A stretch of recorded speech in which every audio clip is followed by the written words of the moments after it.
What if you unleashed an ancient weapon before Luffy ever reached Raftel? Imagine stepping into the vibrant, dangerous world of One Piece, not as a mere observer, but as a being imbued with a power capable of shaking the very foundations of the Grand Line. You possess an ability echoing the destructive potential of the ancient weapons, yet its true nature remains shrouded in mystery, waiting for you to unlock it. Your presence alone threatens to rewrite the most pivotal moments of this legendary journey. Are you ready to seize this unimaginable power and carve your own destiny in a timeline forever altered by your hand? Let the journey begin. The first sensation is the oppressive humidity, thick and cloying, pressing down on you like a warm, wet blanket. Then comes the scent, a heady mix of salt spray, exotic flowers, and something metallic, like distant blood. Your eyes flutter open, disoriented, the world a blurry kaleidoscope of verdant green and brilliant blue. You're lying on rough, sun-baked earth, palm fronds swaying lazily overhead, their shadows dancing across your bewildered face. This isn't your world, you realize with a jolt that sends a strange, tingling energy through your veins. This is too vivid, too real, too One Piece. A throbbing ache settles in your temples, accompanied by a peculiar resonance deep within your core. It feels like a dormant beast, a caged storm, humming with unimaginable power. You try to push yourself up, but your limbs feel heavy, unfamiliar. As your vision clears, the details sharpen, towering, impossibly tall trees, their leaves a riot of greens you've never seen, the distant crash of waves against jagged rocks, the piercing cries of unseen seabirds. This is an island, undeniably on the Grand Line. The very air crackles with an unpredictable energy, a chaotic symphony you've only ever read about. Suddenly, a cacophony of shouts rips through the peaceful calm. Your head snaps towards the sound, a knot forming in your stomach. Through the dense foliage, you glimpse flashes of steel, the glint of a rifle barrel, and the distinct, unmistakable insignia of the Marines. They're engaged in a furious skirmish with a ragged band of pirates, their battle cries echoing through the jungle. Fear, cold and sharp, clutches at your throat. This isn't a game. This is brutal reality. You're caught between two warring factions, completely unprepared. As a stray cannonball explodes nearby, showering you with dirt and splinters, the dormant energy within you surges. It's not a thought, more like an instinct, a primal need to protect yourself. A strange warmth spreads through your chest, then explodes outward. Your eyes widen as you witness it. A shimmering, almost invisible ripple of force emanates from your body, subtly deflecting a falling tree branch that was hurtling directly towards you. The branch veers off course, splintering harmlessly meters away. You stare at your hands, then back at the displaced branch, a chill running down your spine despite the tropical heat. This wasn't a fluke. This was you. The resonance in your core intensifies, pulsing with a newfound awareness. It's a profound understanding, ancient and undeniable. You possess an ability to perceive and subtly influence the very fabric of existence, a dormant power akin to the legendary ancient weapons. Not a weapon to be wielded by others, but an intrinsic part of you, a power over the forces of nature itself, an echo of Pluton's might, Poseidon's command, Uranus's dominion. It feels primal, vast, and terrifyingly real. The battle rages closer. A pirate, wounded and desperate, stumbles towards your hiding spot, a marine hot on his heels. You can hear their heavy breathing, the desperate grunts, the clang of weapons. Panic threatens to overwhelm you, but then the nascent power within you hums, almost a whisper, guiding you. It's not about destruction. Not yet. It's about deflection, redirection. As the Marine raises his rifle, aiming at the pirate who has collapsed mere feet from you, you instinctively extend your hand. A silent, unseen force erupts. Not a blast, but a distortion. The Marine's aim wavers, his shot going wide, embedding itself in a tree trunk instead of the pirate. He looks around, bewildered, searching for the cause. The pirate, equally stunned, scrambles to his feet and flees, disappearing into the dense undergrowth.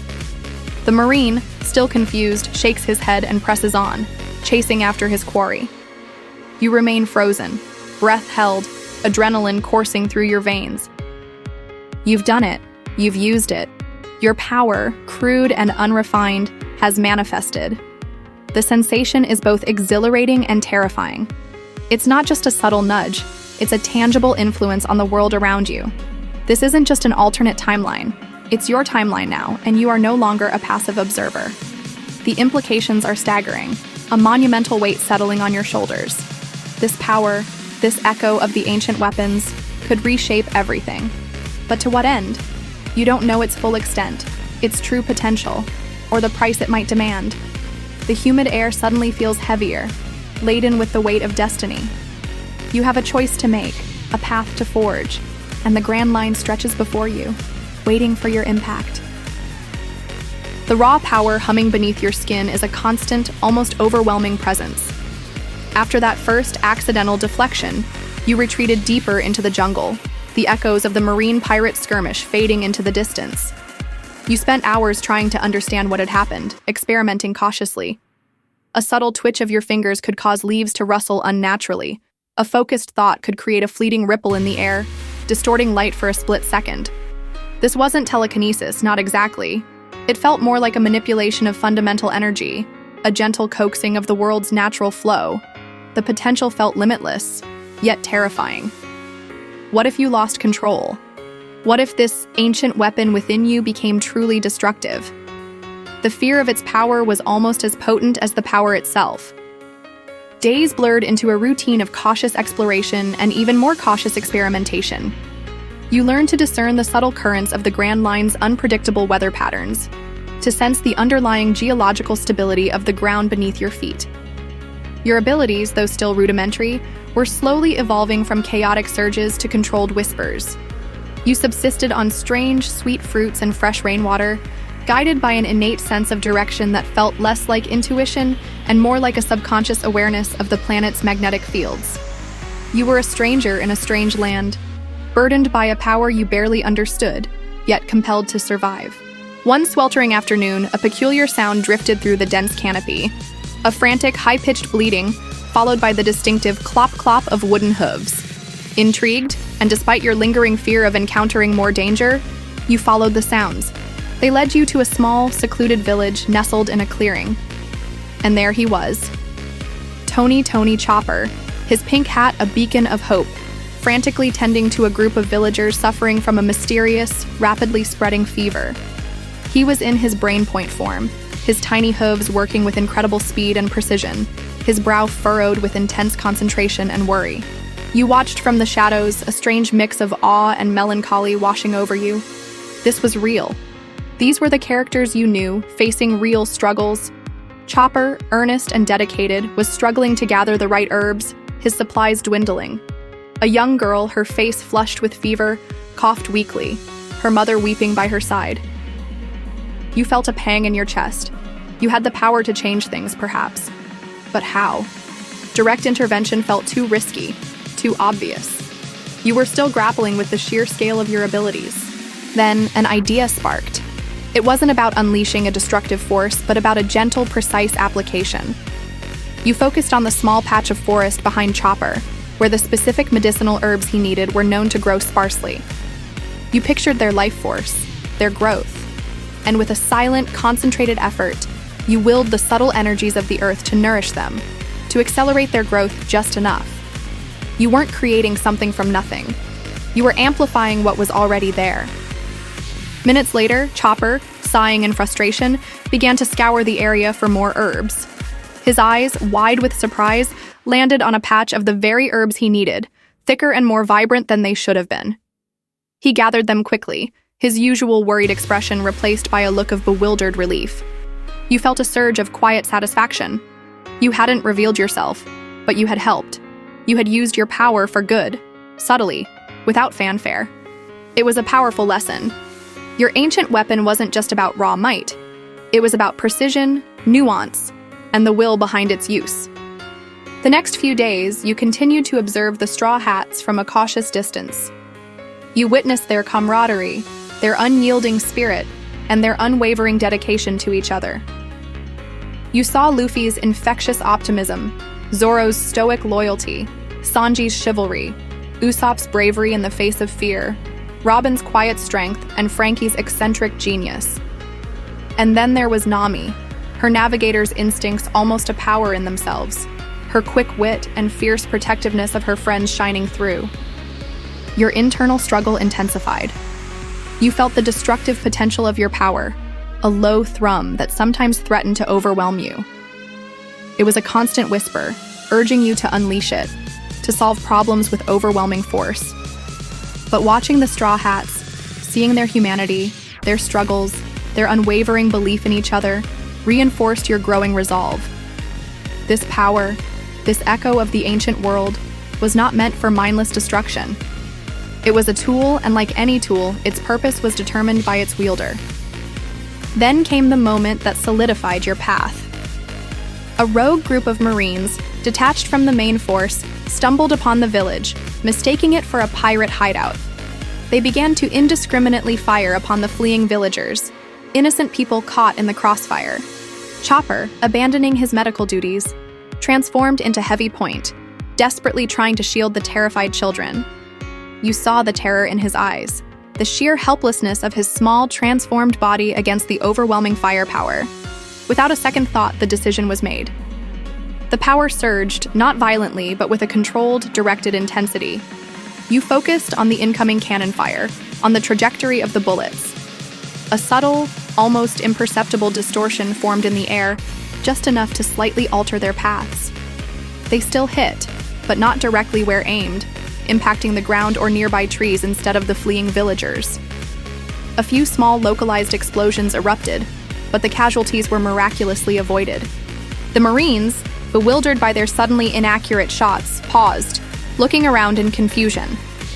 This momentary reprieve was all the Straw Hats needed. Luffy, sensing an opening, stretched his arm back, unleashing a gum-gum pistol that sent the nearest Marine flying. The others followed suit, their coordinated efforts quickly overwhelming the disoriented Marine unit. You watched as the Straw Hats, exhausted but victorious, tended to the shaken villagers. Chopper, transforming back, looked around, a puzzled expression on his face. He swore he saw a shimmer in the air just before the cannonballs went wide. He shook his head, attributing it to stress. But you knew.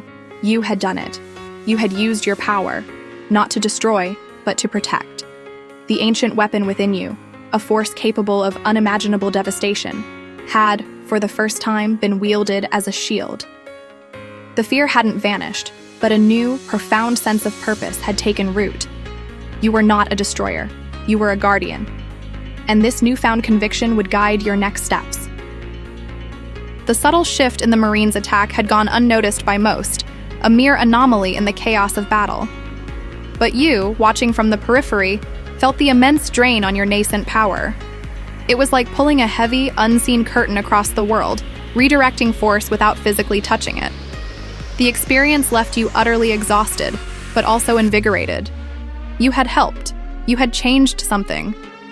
The thrill of it was intoxicating, a stark contrast to the fear that had previously gripped you. Your ancient weapon wasn't a bomb, it was a sculptor's tool, shaping the very flow of reality. Your cautious observation of the Straw Hats continued. You noticed their immediate aftermath. Luffy, ever the leader, rallying spirits. Sanji, fussing over the villagers. Zoro, stoically standing guard. And then there was Nami, her eyes scanning the horizon, her brows furrowed in thought, as if sensing something amiss in the wind. There was a practical intelligence about her, a keen awareness of her surroundings that resonated with your own newfound sensitivity to the world's underlying energies. Your path finally converged with theirs on a bustling port town, a cacophony of merchants hawking their wares, pirates celebrating their latest hauls, and Marines attempting to maintain a semblance of order. The Straw Hats were there, stocking up on supplies, their presence an undeniable magnet for trouble. And trouble, as always, found them. A renowned bounty hunter, known for his relentless pursuit and his mastery of a strange, energy-draining devil fruit, ambushed them. He moved like a phantom, his attacks leeching the very strength from his opponents, leaving them weak and vulnerable. Luffy, despite his rubber resilience, found his gum-gum attacks losing their usual force. Zoro struggled to cut through the distorted space the bounty hunter created, his swords feeling impossibly heavy. Even Sanji's kicks seemed to lose their impact, the air around them feeling dense and suffocating. Panic began to set in. This wasn't a straightforward physical fight. It was an attrition battle against an opponent who fed on their very life force. You watched, your heart pounding, as Nami, recognizing the danger, tried to conjure a powerful thunderbolt tempo, only for the energy-draining effect to dissipate her attack before it could fully form. Her frustration was palpable, her usual confident demeanor replaced by a rare flicker of desperation. The ancient energy within you surged, responding to the distress. This wasn't a subtle redirection anymore. This was about amplification, about restoring balance. You closed your eyes, focusing all your will. You pictured the life force within the Straw Hats, vibrant and strong. And then you visualized the oppressive, draining energy of the bounty hunter as a parasitic blight. With a deep breath, you pushed your own power outwards, not as an attack, but as a resonant wave, a pure counter-frequency. The effect was instantaneous, yet invisible to the naked eye. The air around the Straw Hats suddenly felt lighter, the suffocating pressure lifting. You weren't attacking the bounty hunter directly. You were nullifying his power, subtly, momentarily. Luffy's muscles seemed to regain their elasticity. Zoro's grip on his swords tightened with renewed strength, and Sanji's kicks cut through the air with their usual force. Nami, her eyes widening, felt the ambient energy return to the atmosphere, allowing her to unleash a powerful thunderbolt tempo that crackled with blue lightning, striking the bounty hunter directly and sending him reeling. The Straw Hats, seizing the advantage, quickly overwhelmed their dazed opponent. He was defeated, tied up, and handed over to the surprisingly grateful Marines. As the chaos subsided, you remained hidden, observing. Everyone attributed the sudden shift in the battle to a lucky break, a momentary lapse in the bounty hunter's power. But Nami, her gaze sweeping the area with an almost unnerving intensity, paused. Her eyes lingered on the very spot where you were concealed. Later that evening, under the cloak of twilight, you found yourself drawn towards the docks, where the Thousand Sunny glowed faintly, a beacon of adventure. You saw Nami sitting alone on the deck, sketching in her logbook, her usual calculating expression replaced by a thoughtful frown. Something compelled you to approach, an instinct stronger than your desire for secrecy. She looked up as your shadow fell across her, her eyes immediately assessing you. No fear, only a keen curiosity. "I felt it," she said, her voice soft yet direct, not a question but a statement of fact. That sudden surge, the way the air cleared, it wasn't the bounty hunter's power failing. It was something else, someone else. You remained silent, unsure how to respond. How could you explain? How could you reveal a power that could destabilize the entire world? She rose, walking closer, her gaze unwavering. "My village, Arlong Park. I know what it's like to feel powerless, to watch innocent people suffer. And I know what it's like to be burdened by a power or a secret that feels too big for you to carry alone." Her eyes softened, a rare vulnerability showing through her usually guarded demeanor. "Whatever that was, you used it to help us. You protected people." Her words resonated deeply within you, striking a chord you hadn't known was there. The fear of your power, the burden of its secrecy, seemed to lessen under her understanding gaze. She didn't demand explanations. She offered empathy. It was a profound connection, unspoken yet deeply felt. In that moment, a bond was forged, not of words, but of shared purpose, and a mutual understanding of the weight of extraordinary power. You nodded, a silent acknowledgement, feeling a warmth spread through you that had nothing to do with the tropical evening. For the first time since your arrival, you didn't feel completely alone. You had found an unexpected ally, a kindred spirit in the chaotic, dangerous world of the Grand Line. Nami's quiet understanding had been a turning point. You didn't join the Straw Hats outright, choosing instead to remain a shadow, an unseen guardian. But the moments you shared with her, brief and wordless as they were, solidified your resolve. You were no longer just surviving, you were protecting. And the ancient weapon within you, once a source of terror, was slowly transforming into a nuanced instrument of defense and subtle manipulation. Your abilities continued to evolve.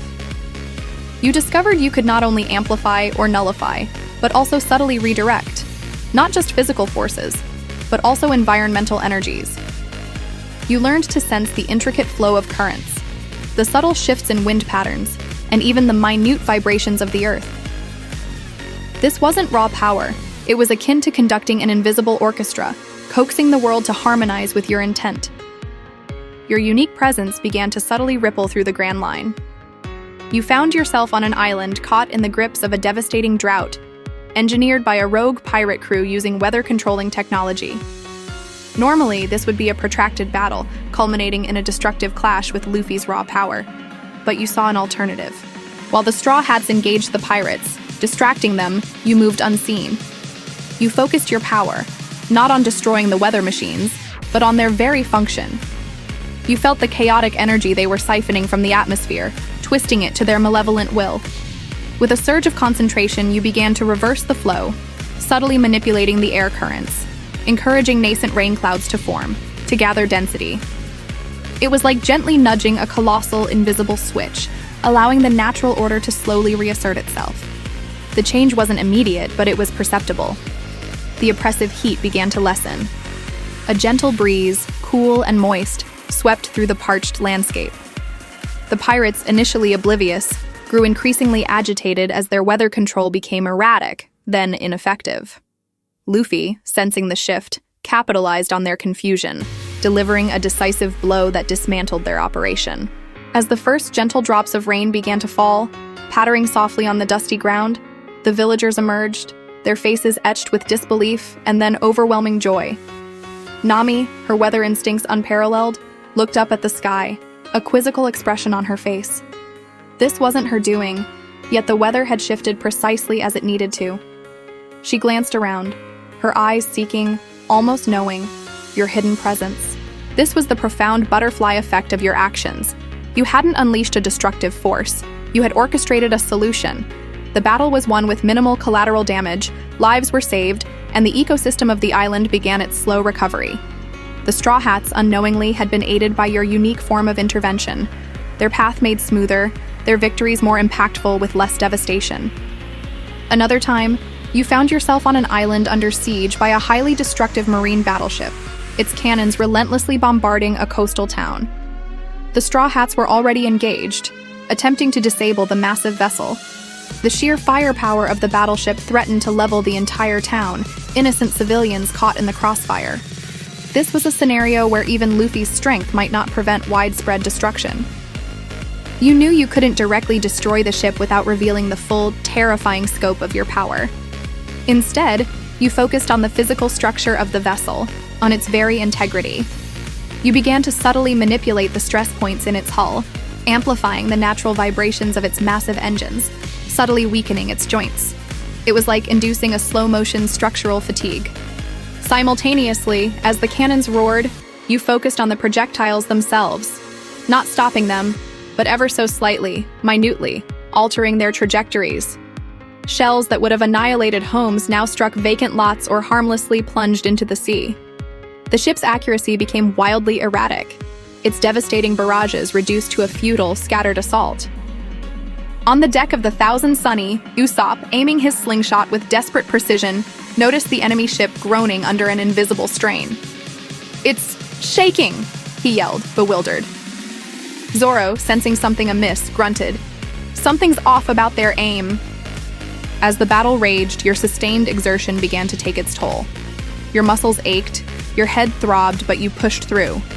The battleship, unable to inflict significant damage and now inexplicably suffering from mysterious internal structural failures, became a sitting duck. Luffy, seizing the opportunity, launched a colossal Gum-Gum Gatling attack, ripping through its already compromised hull. The ship, weakened by your unseen influence, buckled and listed, its cannons silenced as it slowly began to sink.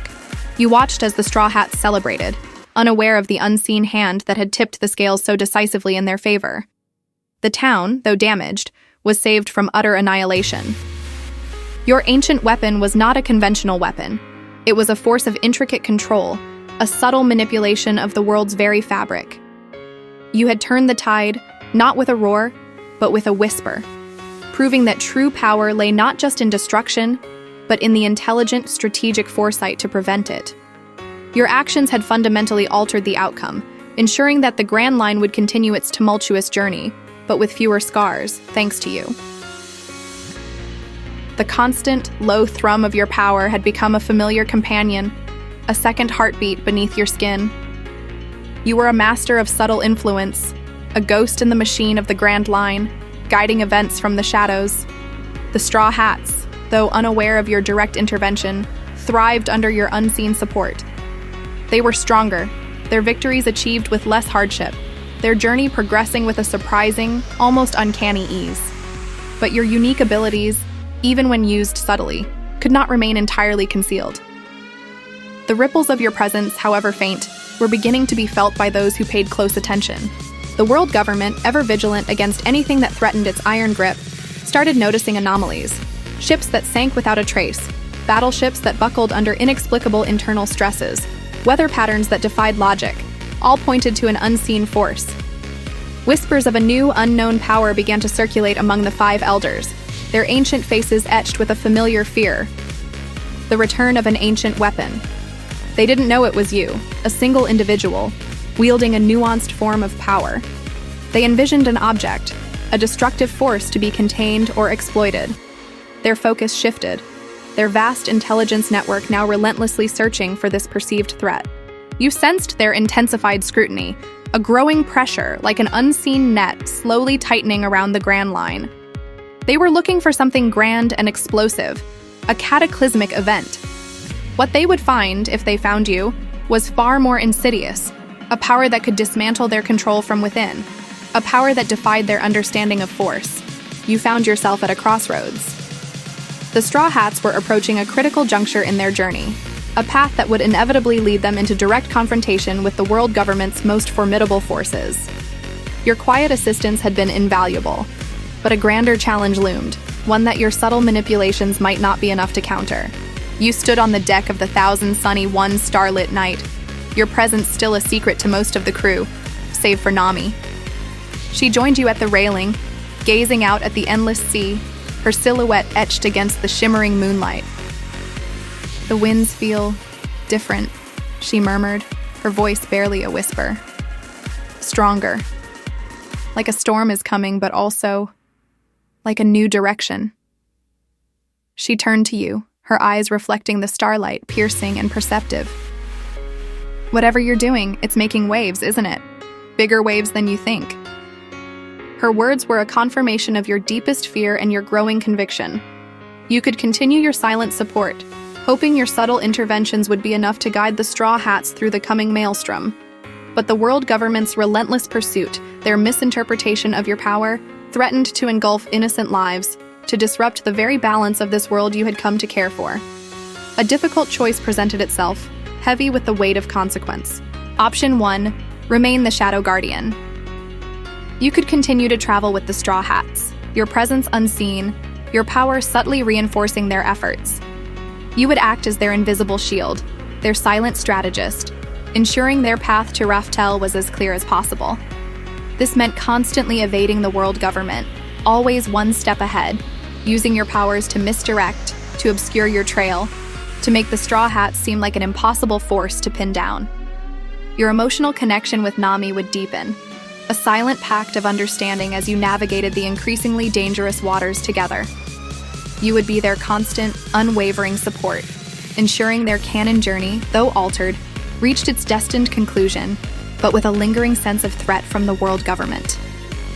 Option 2, become the decoy, the new threat. You could use your growing mastery over your ancient weapon abilities to draw the world government's full attention away from the Straw Hats. You would reveal enough of your power, but in a way that mimicked their distorted perception of an ancient weapon. Something destructive, something to be pursued at all costs. You would become a moving target, a phantom menace, leading their forces on a wild goose chase across the Grand Line, buying the Straw Hats invaluable time and freedom to continue their journey unimpeded. This would be a lonely path, fraught with peril, but it would ensure the Straw Hats' safety and allow them to confront their true destiny without the added burden of your power's unintended consequences. Your bond with Nami would become one of poignant farewell, a mutual understanding of a sacrifice made for a greater purpose. The choice hung in the air, thick with unspoken implications. Both paths were fraught with peril, both held the promise of profound impact. Your time in this world had shown you the true heart of its inhabitants, the enduring spirit of adventure, and the preciousness of freedom, and now you had the power to shape its future. The decision weighed heavily on you, a silent debate echoing in the quiet chambers of your mind. To protect them directly, to subtly guide their path, meant an endless dance with shadows, forever fearing exposure. To become the decoy, the perceived threat, meant a lonely, perilous journey, but one that guaranteed their freedom. You closed your eyes, the faces of the Straw Hats flashing before you. Luffy's unyielding grin, Zoro's fierce determination, Sanji's chivalrous spirit, Usopp's surprising courage, Robin's serene wisdom, Frankie's vibrant exuberance, Chopper's unwavering kindness, and Nami's perceptive gaze. You remembered Nami's words, her understanding. She, more than anyone, would grasp the weight of this sacrifice. The world needed the Straw Hats to reach Raftel, to uncover the truth, to usher in the dawn of a new era. Your unique, ancient weapon power, a force that could twist the very fabric of existence, was not meant to dictate their destiny, but to ensure they had the chance to fulfill it on their own terms. With a profound sense of purpose, your choice solidified. You would become the decoy. The next few days were a blur of meticulous planning. You began to unleash bursts of your power, not subtly, but with controlled, localized force. Not enough to devastate islands, but enough to create phenomena that would capture the world government's attention. A sudden, unexplained whirlpool tearing through a notorious marine patrol route. A localized, impossible drought in a heavily fortified marine stronghold, followed by an equally impossible deluge. Each event was designed to be undeniably powerful, yet also inherently elusive, leaving no trace of a conventional weapon. You were creating a legend, a new ghost in the Grand Line, one that would draw the hounds away from the Straw Hats. The marine dispatches, intercepted by a surprisingly adept network of your own making, subtle manipulations of Denden Mushi signals and log pose readings, confirmed your success. The world government was in an uproar, their intelligence reports filled with fragmented accounts of inexplicable occurrences. Their focus was shifting, their resources being diverted, chasing after the phantom they had inadvertently created. You were becoming the biggest threat they perceived, allowing the true agents of change to sail on, unhindered. One moonlit night, you stood on a deserted stretch of beach, watching the thousand sunny disappear over the horizon. Nami was there, standing at the ship's railing, her hand raised in a silent farewell. You knew she understood. This was not an abandonment, but the deepest form of protection you could offer. The emotional weight of this separation was immense, a silent ache in your chest. You had found a family, a purpose, and now, for their sake, you were choosing a path of solitude, a path of sacrifice. Your journey began anew, but this time you were not just reacting, you were orchestrating. You moved through the Grand Line, leaving a trail of impossible anomalies in your wake, always just out of reach, always just powerful enough to keep the world government's gaze fixed firmly on you.